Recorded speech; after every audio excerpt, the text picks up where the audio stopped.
aliens versus spirits, or are aliens or spirits real? Well, the answer to both is yes, they both in fact exist. However, spirits are much more common. Now, for those of us involved in the magical community, this isn't any really big news. But for people out there who are new to this or who don't know much about it, I'm going to provide a bit of a background.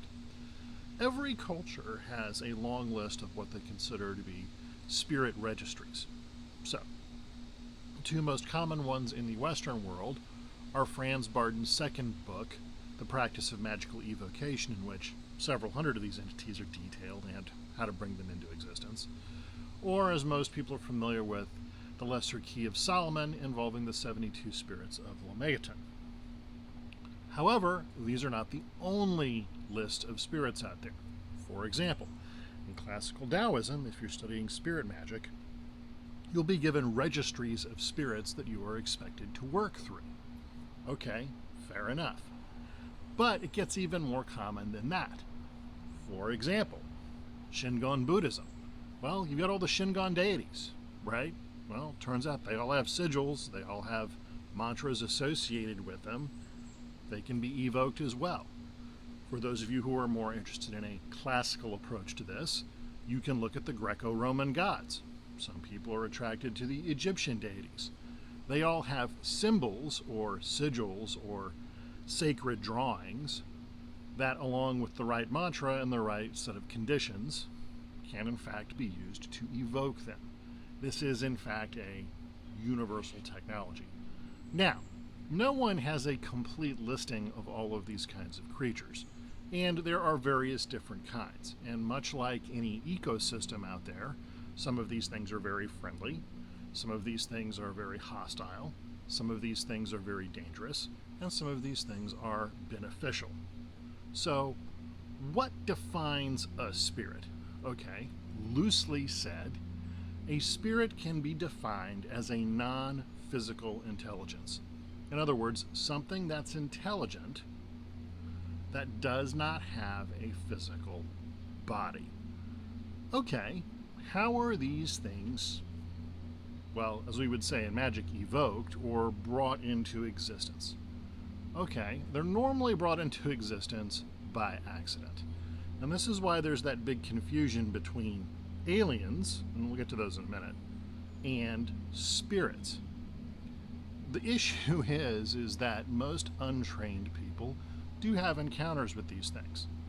But being untrained, they're largely at the mercy of these things as well, and they don't have a really safe way in which to engage with them.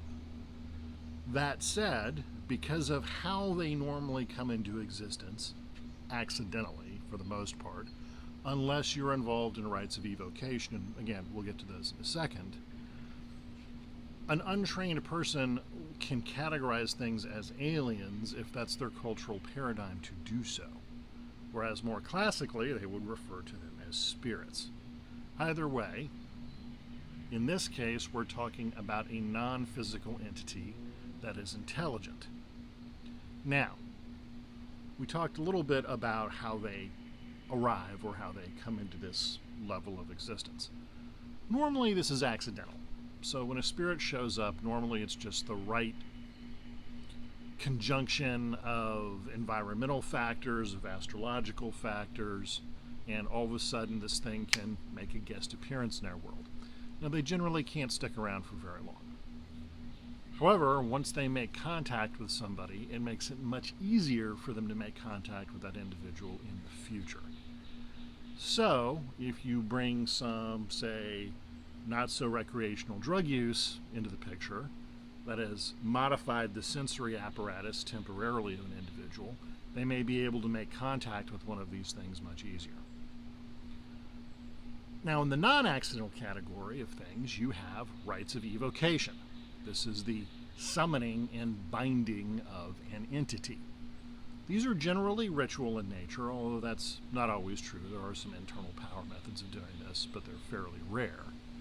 And typically this will involve a series of ritual instructions performed over a very long period of time. So, people who engage in a lot of physical manifestation of entities actually refer to these as operations. This can be very complicated and takes quite a while, because they're generally going to have to perform the ritual involved to build up enough of a subtle energy charge to make the entity show many times. They also tend to time these things astrologically to take advantage of the best possible series of events in order to raise the likelihood of it working out. Okay, now why would someone want to do this? Generally speaking, when people engage in what we call spirit magic or evocation, they're doing this for one of two reasons. One, they're looking for information. They want to know how to do something. They want to know something about the future or how events are going to turn out. Okay, fair enough. Or two, they need something done for them. Now, classically speaking, if you look at the spirits of the Lemegeton or the spirits of the Lesser Key of Solomon, and I don't advise using these entities as they're quite dirty, and we'll again get to that in a moment here. They govern things like grave robbing, okay, enforcing justice, all right, getting debtors to pay you money, all right. Why would someone want to do this? Well, as a modern person, we have these things called the police and courts. But these are very new inventions that, as most people understand them, are less than 100 years old in most cases. So if you go further back in time than that, and there's a local nobleman who took some money from you and refuses to pay it back, or you've got another gentleman who likes raping your daughter on every given Tuesday just because he's got status in society and you don't, well, no one's going to help you. The courts don't exist for you, police basically don't exist. You don't have enough patronage or enough wealth to buy the person off or enforce some kind of justice. So what do? You go to the local village headman, who happens to be a sorcerer or shaman of some kind. He gives you a ritual to perform because he doesn't want to be on the hook for this. You perform the ritual, you summon the spirit, it does some work for you. That's traditionally how this thing kind of worked.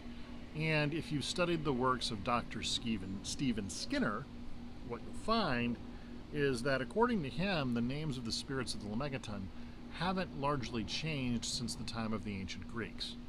These things are pretty old. Well, here's the thing. People only spend time and effort on things that actually work.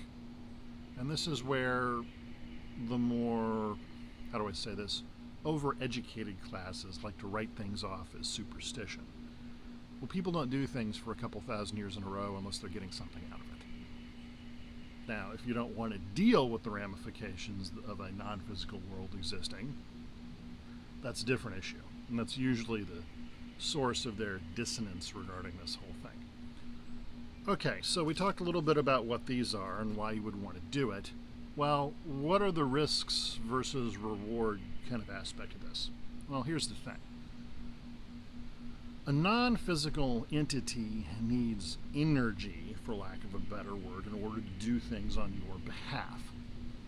Well, you have a physical body and you have breath, so if you bring one of these things into existence, it's going to borrow some of that energy your body makes to power what it is you're trying to get it to do.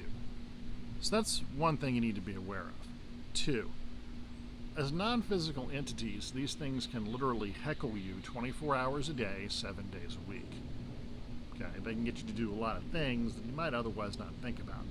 That whole concept of egregores that I bring up over and over again.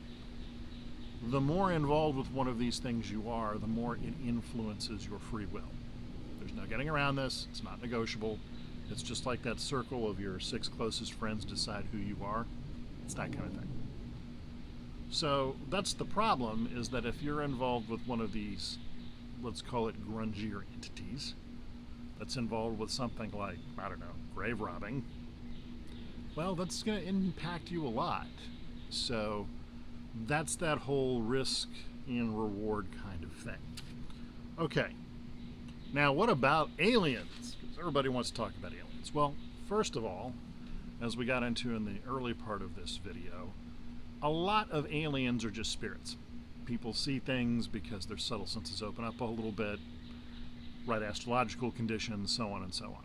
However, if you've done some research out there, you can look at the videos of Bob Lazar, particularly the ones with Joe Rogan, for example, and it's pretty clear that aliens physically exist as well.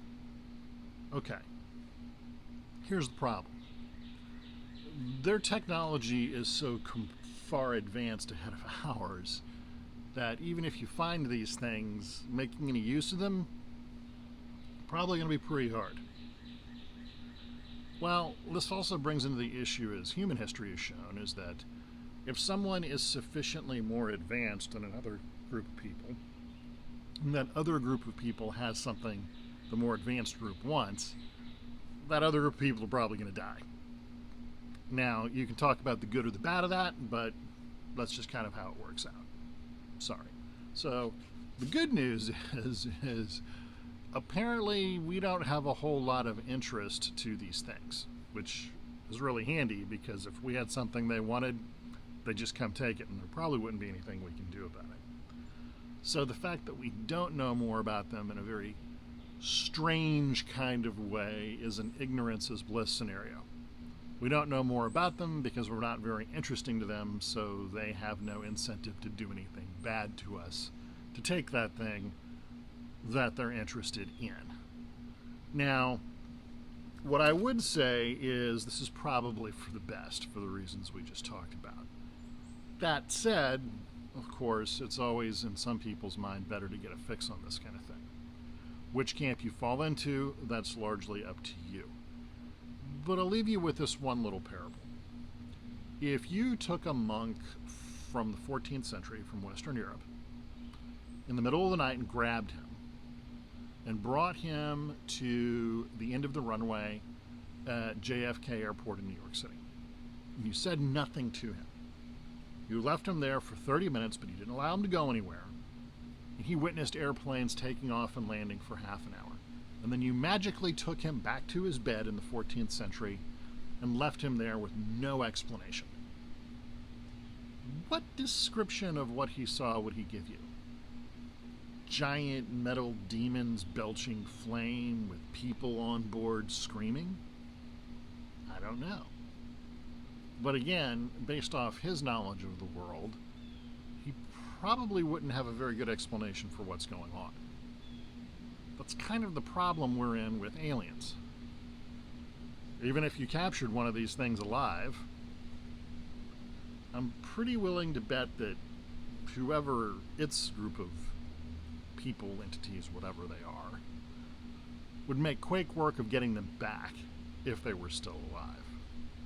And if they crashed a spaceship, well, the hairless monkeys walking around probably couldn't do anything with it anyway, so we don't really care.